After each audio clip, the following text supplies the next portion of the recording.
2025년도에 이사 계획이 있는 사람과 2026년도에 이사 계획이 있는 사람. 네, 안녕하십니까. 광주부동산 채널 박소장입니다. 네, 반갑습니다. 오늘 함께 살펴볼 내용은요.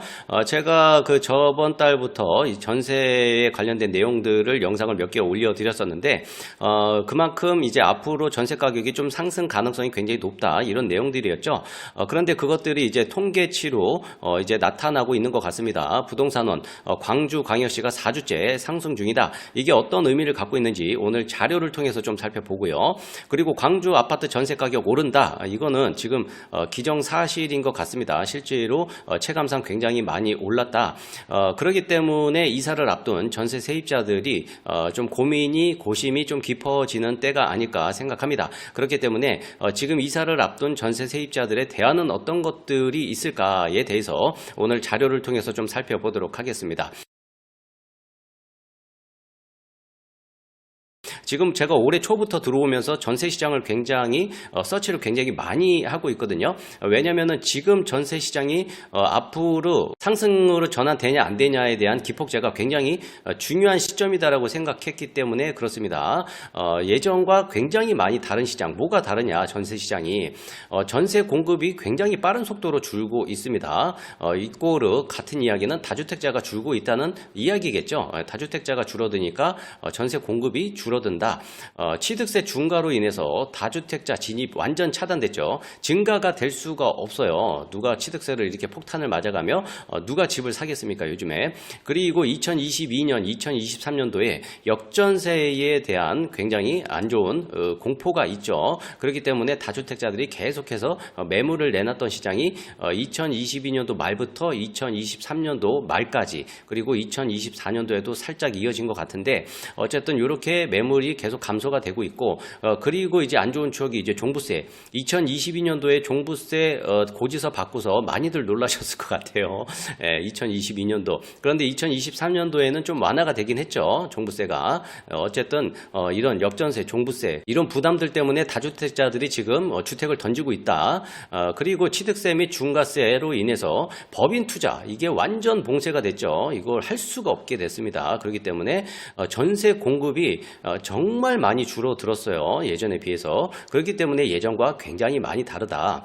이로 인해 전세 공급량 폭발적인 감소 추세가 이어지고 있고 문제는 그러나 부동산 불황으로 인해서 수요는 꾸준히 증가를 하고 있다. 어디로? 전세로 꾸준히 증가를 하고 있다. 이거는 감소하고 있는데 그렇기 때문에 매매 시장이 이 전세 시장 때문에 더 예민하게 움직일 가능성이 앞으로는 더 크다.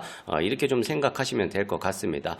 이거는 2023년 종부세, 종합부동산세인데 여기 2022년도에 2주택자, 3주택자 갖고 있으면 그야말로 종부세 폭탄이 날라왔죠. 이게 지금 과세 표준이 3억 이하여도 1.2%예요. 세율이 엄청나죠. 근데 2023년도에는 굉장히 많이 줄어들었습니다. 어쨌든 종부세가 좀 줄어들긴 했지만 2022년도에 안 좋은 추억들을 다주택자들은 다 가지고 있다. 이렇게 이해하시면 될 것 같습니다.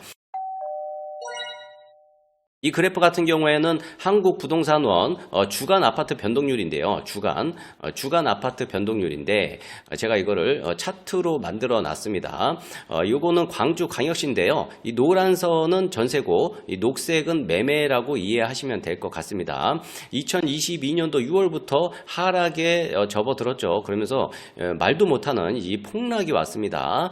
전세 매매 모두 폭락이 왔는데 2023년도 후반기 넘어가면서 굉장히 많은 회복이 일어났었죠. 그리고 나서 그 이후에는 거의 보합 같은 분위기가 계속해서 유지가 되고 있고 단지별로는 올라가는 거 있고 내려가는 거 있고 보합이 경합을 벌이고 있는 이런 상황이다. 그 상황에서 지금 전세가 4주째 의미 있는 상승을 하고 있다. 그런데 이제 그래프를 보시면은 요때도 상승을 했잖아요. 이때 16주 연속 상승을 했거든요. 그런데 제가 이때는 좀 이슈를 안 잡았던 이유가 이제 전세 매물을 제가 계속 서치를 해봤어요. 해보니까 이때는 국지적으로 좀 매물량이 감소하는 곳은 있지만 이제 전방위적인 그 매물 감소는 아니었거든요. 그런데 이게 제가 이렇게 써놨잖아요. 다주택자 매물 감소, 전세 수요 증가. 이게 계속해서 지금 커지고 있단 말이죠. 그러다 보니까 요즘에는 진짜 뭐 전세뿐만이 아니고 이 매매 물량도 너무 빠른 속도로 소진이 됐어요. 제가 직접적으로 모니터링 한 게 3개월 전부터인 걸로 기억이 나는데 한 달 지날 때마다 매물량이 엄청나게 감소가 됐습니다. 그렇기 때문에 지금 현 상황은 지금 4주째 연속 전세가가 상승이 되고 있는데 이 상승률 폭이 얼마가 될지가 제가 보기에는 관건일 것 같거든요. 지금 이게 마지막 지표가 11월 4일 지표인데 이 이후에 전세 상승률이 얼마나 클지 이게 관건이다. 이게 커지면은 매매 시장으로 직접적으로 연결될 수 있는 가능성이 있다. 그렇기 때문에 요거를 좀 관전해야 될 필요성이 있겠다. 이렇게 좀 생각이 들고, 그렇지만은 매매는 완전히 상승 전환하기는 힘들어요. 여기 표현이 이제 완전히 이렇게 제가 써놨는데 완전히 상승 전환하기는 힘들다. 그렇지만은 이게 전에도 말씀드렸지만은 이 지표에 속으면 안 된다. 대세 상승이라고 하는 거 있잖아요. 이게 지표가 계속해서 꾸준히 올라가면 대세 상승이다라고 생각을 하는데 우리가 얼마 전에 경험했었던 대세 상승장은 비정상적인 상승이었습니다. 그렇기 때문에 대세 상승장은 앞으로는 우리가 기대하기 어려울 것이다. 그렇기 때문에 이 주간 아파트 변동률이 크게 상승으로 전환되지는 않겠지만 이 안에서 별의별 일들이 많이 일어날 겁니다. 눈으로 보여지는 지표는 그렇게 큰 변화가 없지만 이 시장 안에서는 체감하는 폭이 아파트 단지별로 굉장히 많이 다를 것이다. 그렇기 때문에 올라가는 거는 올라갈 거고 떨어지는 거는 떨어질 거고 보합은 계속해서 보합을 유지한 상태로 갈 것이다. 쉽게 말씀드리면 지표는 계속해서 보합으로 유지되는 것처럼 보이지만 그 안에서 단지별로 온도차가 굉장히 클 것이다. 한마디로 양극화가 직접적으로 일어나고 시작되는 그런 상황일 것이다 라고 좀 이해하시면 될 것 같습니다. 이렇게 되기 때문에 우리가 관전 포인트가 전세 수요자들의 선택이 어떻게 될 것인가가 굉장히 중요하겠죠. 확실한 거는 전세가가 오르게 되고 매물이 줄어든다면 전세가 아닌 매매로 전환될 가능성이 높다. 비율이. 그렇다면 우리가 좀 띄어서 봐야겠죠. 2025년도에 이사 계획이 있는 사람과 2026년도에 이사 계획이 있는 사람. 2025년도는 기존 이미 지어져 있는 아파트 이쪽으로 생각할 가능성이 크겠죠. 왜냐하면 2025년도에 신축이 입주 물량이 많이 없잖아요. 그렇기 때문에 기축으로 이게 선택을 할 가능성이 크고, 만약에 2026년도다 그렇게 된다면은 2026년도에 입주하는 신축 아파트 물량이 많잖아요. 그렇기 때문에 이분들은 분양권 전매 또는 미분양 아파트라는 또 대안으로 선택할 가능성이 좀 높지 않을까 이렇게 좀 생각이 듭니다.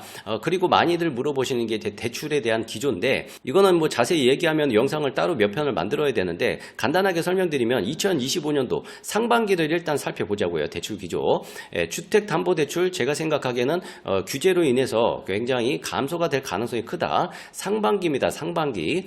그리고 문제는 이제 정부 대출인데 정부 대출은 예전보다 더 높은 수치로 올라갈 가능성이 굉장히 크다. 특히 아파트 가격이 작은 광역시나 수도권에 이 정부 대출 기금이 쏠릴 가능성이 굉장히 높다. 이렇게 생각이 듭니다. 제가 높다라고 예상하는 지표는 주택도시기금 2차 보전 예산 현황입니다.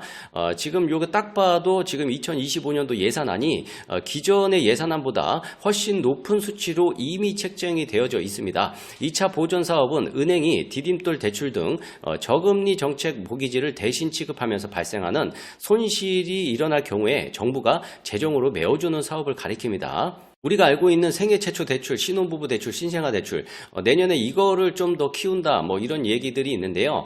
이게 금리가 시장 금리보다는 낮잖아요. 그렇기 때문에 그 차이를 보존해주는 금액이 여기 2차 보전 예산 금액이다라고 생각하시면 될 것 같습니다. 딱 봐도 역대급으로 많다. 그렇기 때문에 제가 생각하기에는 2025년도 내년에는 전세보다는 기축으로 전환하는 이런 수요들이 좀 늘지 않을까 이렇게 좀 생각이 듭니다. 오늘 자료는 여기까지 준비했습니다. 이사 계획 있으신 분들은 오늘 자료가 좀 도움이 되시기를 바라겠습니다. 저는 이만 여기서 물러나 보도록 하겠습니다. 지금까지 광주 부동산 채널의 박소장이었습니다.